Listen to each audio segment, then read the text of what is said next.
Leviticus Chapter 5. If you sin by not stepping up and offering yourself as a witness to something that you've heard or seen in cases of wrongdoing, you'll be held responsible. Or, if you touch anything ritually unclean, like the carcass of an unclean animal, wild or domestic, or a dead reptile, and you weren't aware of it at the time, but you're contaminated and you're guilty.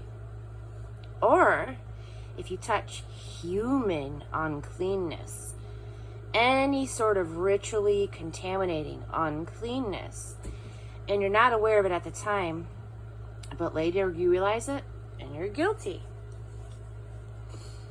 Or, if you impulsively swear to do something, whether good or bad, some rash oath that just pops out,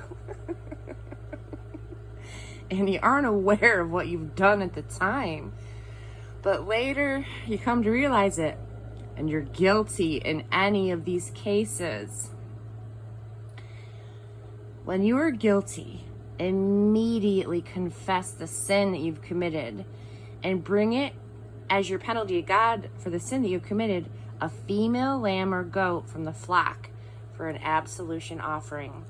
In this way, the priest will make atonement for your sin.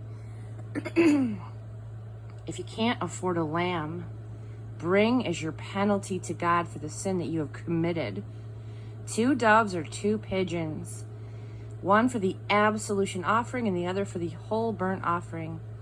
Bring them to the priest, who will first offer the one for the absolution offering. He'll wring its neck, but not sever it. He'll splash some of the blood of the absolution offering against the altar, and he'll squeeze the rest of it out at the base. It's an absolution offering. He'll then take the second bird and offer it as a whole burnt offering. Follow the procedures step by step.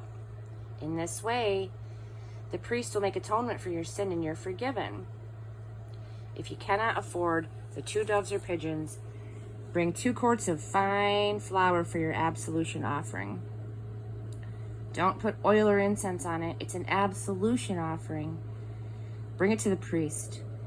He'll take a handful from it as a memorial and burn it on the altar with the gifts for God. It's an absolution offering.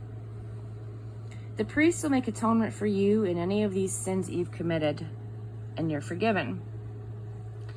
The rest of the offering belongs to the priest, the same as with the grain offering, the compensation offering. God spoke to Moses. When a person betrays his trust and unknowingly sins by straying against any of the holy things of God, he is to bring as his penalty to God a ram without any defect from the flock. The value of the ram assessed in shekels, according to the sanctuary shekel for a compensation offering. He is to make additional compensation for the sin he has committed against any holy thing by adding 20% to the ram and giving it to the priest. Thus, the priest will make atonement for him with the ram of the compensation offering, and he's forgiven. If anyone sins by breaking any of the commandments of God, which must not be broken, but without being aware of it at the time, the moment he does realize his guilt, he is held responsible. He is to bring to the priest a ram without any defect assessed at the value of the compensation offering.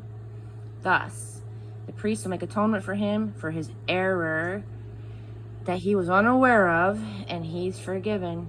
It is a compensation offering because he was surely guilty before God.